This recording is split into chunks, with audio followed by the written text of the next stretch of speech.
Hello everyone and welcome back to Lucky Loaders 15, where I'll be giving you my tips for day 4 of the Cheltenham Festival, the feature day of the week, with the feature race being the Gold Cup, and I'll be getting stuck into that a little bit later on, but we'll get straight into the thick of things. Starts at 1:30 tomorrow with the Triumph Hurdle, and I think actually this could be the race of the week. I was really looking forward to seeing the champion chase, well so was everybody, weren't they, with the likes of Altior, Chacun Poursoir, Defi de Soy.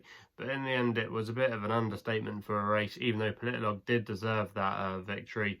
But yeah, we're going to have the likes of Solo, we're going to have the likes of Goshen, All Mankind, Aspire, Taffs, some really promising juveniles. So Psycho could be another one to come into the equation.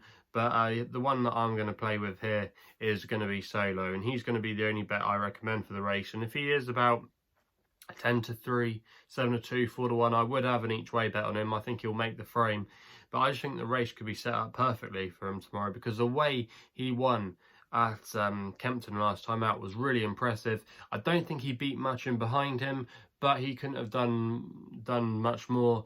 He travelled really nicely into the race. He jumped very well, and the further they went, the better he got. And I think that's going to stand him in really good stead tomorrow. You're going to have the nutcases of All Mankind, Goshen probably go hard early on, and even though they have kept finding in the closing stages of the race, I'm just wondering if this is a bit more of a different kettle of fish compared to what they've run in before.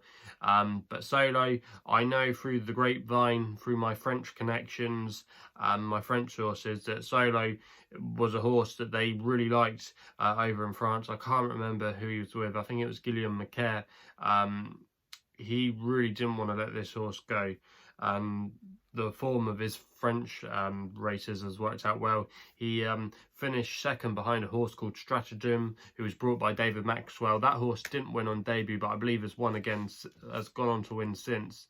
So yeah, the form of Solo looks well. Nichols knows what it takes to win the Adonis Hurdle at Kempton, and then do it with a Triumph winner in the shape of Zarkander back in 2011. And I just think he's got a great chance tomorrow going close. I think the track will suit, and I think he's going to get us off to a winning start. So that's going to be in the Triumph. I thought the County was quite a bit of a tricky puzzle, but I'm going to roll in with the JP McManus colours here in Ciel. I thought he ran a blinder in the Betfair Hurdle at Newbury, just losing out to Pic Dory. He's trained by Willie Mullins, who's just getting the hang of things now. Had a winner or two today, and then he had his winner as well on Tuesday, or Wednesday I should say. God, it's been a long week. In the last race, he's just coming into a little bit of form now. But Ciel, I think this could have been the plan for him all season. He's off a mark of I think he's off 139 now. He was raised £4 for a second in the Betfair Hurdle at Newbury. If you actually go back through his form, he ran it as a juvenile when he finished third in the Fred Winter, so he's got a good bit of course form next to his name. He's been running in decent handicaps, and he's round about 7-8 to 1. I think that's a good each way bet. I can't really see him finishing out the frame. The other one I will take a bit more of a flyer on, round about 14 to 1 I've seen out there. That's Gordon Elliott's Thatsy. Gordon Elliott, he's been in such good form of late. He actually wasn't in good form though coming into the festival, but you've got to really be looking at some of his runners at the moment. This horse, I actually was a fan of him round about the Christmas time, but then he let me down when I put him up at Leopardstown, but he was actually quite badly hampered in that race, and he was probably stopped from getting involved in the places. I would tend to forgive him that run, and I think at a price he could maybe make the frame, so that would be Thatsy for Gordon Elliott. We then go to the Albert Bartlett, and I've got two selections here. Now originally I did fancy the Colin Tizard runner Harry Senior, and I am still going to put him up, but he probably wouldn't be my #1 selection for the race now. I'll just make my case for him first. I really like the way that he beat King Roland at Cheltenham on Trials Day last time out in a grade 2 over 2.5. He really found under pressure in the hands of Robbie Power, and he extended the way. King Roland looked like the winner, but didn't find much of the bridle. But I really like the way how Harry Senior seemed to go on again the further they went, and I think he's got a good each way chance. He's got good form as well behind Edward Stone, who's a good novice for Alan King. And I just think there's a lot to like about him, and I don't think he'll mind going up in trips. So yeah, I think Harry Senior's got a chance, but the one I really like and I've come down on in the last couple of weeks is Ramses to Teilee for David Pipe. I think he's got a cracking chance. He's a typical horse that you need, that will want to stay all day, and he's been undefeated so far over hurdles this season. He actually finished second in a Welsh National behind Elegant Escape a couple of years ago, and he was probably going to go for the Grand National this year, and that's why they ran him over hurdles, just to protect his national mark. I think he would have a chance in a national maybe if it came up soft, but I think David Pipe's got a good chance there tomorrow, and at a double figure price I think you could do a lot worse in the race with an each way bet. I don't like Time Hill at all. I think he won't win. I think he'll be really disappointing.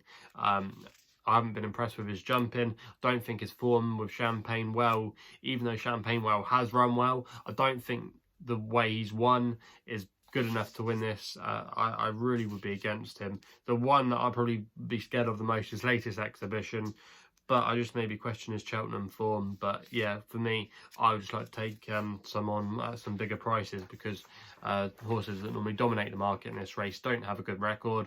We then go on to the feature race, the Gold Cup. I'm going to have two selections here, because I just have to back the second selection, but this will be my number one selection. And the first selection is Clan des Obeaux. He's my my main pick for the race with Paul Nicholls. And I know people are going to be saying he didn't quite see out the trip last year. Well, the ground is actually meant to be drying out, and if it just does get a little bit quicker, it was a bit quicker today, that could really help him. But he can still handle soft ground, no problem. He won the King George very impressively, and I know that form hasn't amounted up to much, you know, with Surname and Footpad, and it wasn't a particularly great renewal in the end. But Clan des Obeaux couldn't have done any more. He probably didn't get out second gear. He jumped very well. You could tell he was the winner for most of the race. He was travelling so well. He's a great jumper, and he's got plenty of gears. And yeah, I think Clan, with that break in between now from coming to the King George to the Gold Cup, that was suiting him well. Nicholls said last year that he probably shouldn't have ran him in the rearranged Denman Chase when they went to Ascot, even though he won very impressively that day. He's a horse that goes well fresh. That argument has been seen to good effect with Politolog earlier in the week in the Champion Chase. And I think Clan des Obeaux, he's not got a bad record at Cheltenham. He finished second here, I remember, in a handicap carrying top weight. And also he finished second behind Whisper, who was no mug for Nicky Henderson, in the Grade 2 dipper as a 5-year-old. So he's got quite a lot of back class, really, at Cheltenham. He just hasn't won there yet, and I think he could be like Min, where he gets his first win tomorrow, and I'm really sweet on his chances. The other one I would just have to throw into the mix is a bit of a Marmite horse, but Santini. I would have an each way bet on him. I've seen a bit of fives out there. Nicky Henderson's been having a good week, and I was impressed actually the way that he won the Cotswold Chase. It's been a poison chalice for Gold Cup winners in the last few years. You have to go back nearly 20 years to find the next Cotswold Chase winner will go on to win the Gold Cup. Quite a long time.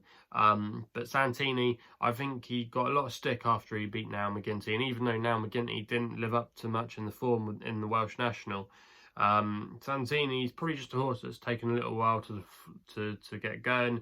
He's still quite unexposed really for his age. He's had one or two setbacks, especially last season when he had the flu, and then he had the shoe problem as well. I'm not sure Henderson was ever right with or happy with him last year. And for me, Santini, I think he's got every chance of making the frame. I think he might just get done for a bit of toe, and that could be with the likes of Clan des Obeaux. Album Photo, I wouldn't put anyone off him, but Gold Cup winners back to back, they're very hard, and I would just like to maybe take something on which I think has got a bit more value in it.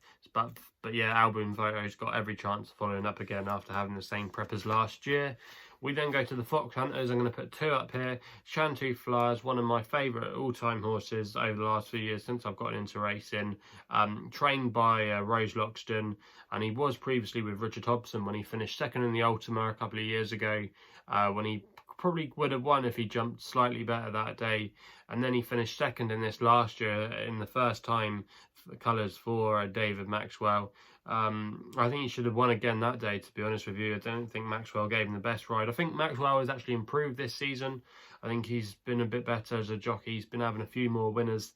and I think this could be his day. Shantou flies run really well in his appearances so far. This has always been the main aim. He stays really well. He doesn't mind soft ground. If you actually go back through some of his earlier form when he was trained by Rebecca Curtis, he was a winner at the track. So no problem tomorrow. I think he's got a massive each way chance. And then Topwood, I would just put him up as well for Kelly Morgan. She's done very well, Kelly Morgan, since I've seen her name over the last couple of years with some of her string. Topwood's been a good servant for her. Finished 3rd and 2nd in this race in the last couple of years. I think if the ground continues to dry out under the hands of Tabitha Worsley, who's a good amateur rider, I think Topwood's got every chance of going close again at a massive price. So they would be my 2 in the field. We then go to the Grand Annual. I would have actually liked to have seen a horse that ran in the Brown Advisory today of Chris Gordon's called Highway 101 running this. I actually visited Chris Gordon's yard back in January, and I asked him with the idea, but he said he would really want it soft. But I disagree. But that's just one horse I would like to have seen here. But the 2 that I've gone for here are 2 Taffs for Dan Skelton, a horse that really interests me. He's been running well this season. He finished 2nd at Warwick last time out. And if you go back through some of his form, she actually finished 3rd in the Novices Handicap Chase back in 2017, I think it was. So he's got some good course form to his name. The drying ground, if it does continue to dry out tomorrow, will play to his strength. There could be maybe 1 or 2 question marks over the trip, but if they ride him prominently, I see him running well. And Dan Skelton, even though he hasn't had a winner yet, his horses have been running all right, and I just think 2 Taffs has got a good chance of going quite close tomorrow. Croco Bay is going to be the other one I'll put up for Ben Case. He won this race last year. He's off, I think he's off a £5 higher mark. Don't get me wrong on that one, but he's slightly higher than he was. This has always been the plan, and he ran a really good race when he finished 2nd at Doncaster. Connections were probably a little bit gutted actually, because he got raised £3 for that effort, but the drying ground will help his course. He's a prominent runner and he loves Cheltenham, and I think he's got a massive chance. I think he's about 33 to 1, and I would definitely back him each way. For the last race, I'm just going to put up the 1 selection. This would be my most confident bet of the whole day, and in the Martin Pipe I'm going for Column of Fire for Gordon Elliott, a race he likes to target. He's won it twice in his career. He won it back in 2017 and 2018, and I think this has been his plot horse for the race.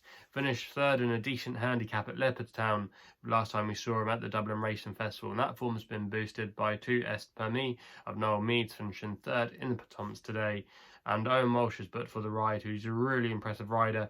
If you follow my work, you'll know that I put up Cap York to win the Leinster National at Nice at the weekend, and he obliged, and it was a really good ride by Owen Walsh, and I think he's definitely going to be a name you want to keep on side. I know Frontview will be really popular in the market for the same connections that won the race last year, but for me, Frontview's just been a bit dodgy in 1 or 2 of his races with his attitude, and I'm not sure he wants to step up and trip, whereas Column of Fire's dropping down, and I think he'll be coming with a late run, and I think he'll be the one that they've all got to beat, and he would be my strongest fancy of the day, and I would back him each way. So they're my final thoughts for day 4 of the Cheltenham Festival. Make sure you give me a subscribe for more videos here on my YouTube channel. You can also follow me on Twitter as well, using my handle at LuckyLoaders15. Please gamble responsibly, and we'll be seeing you soon.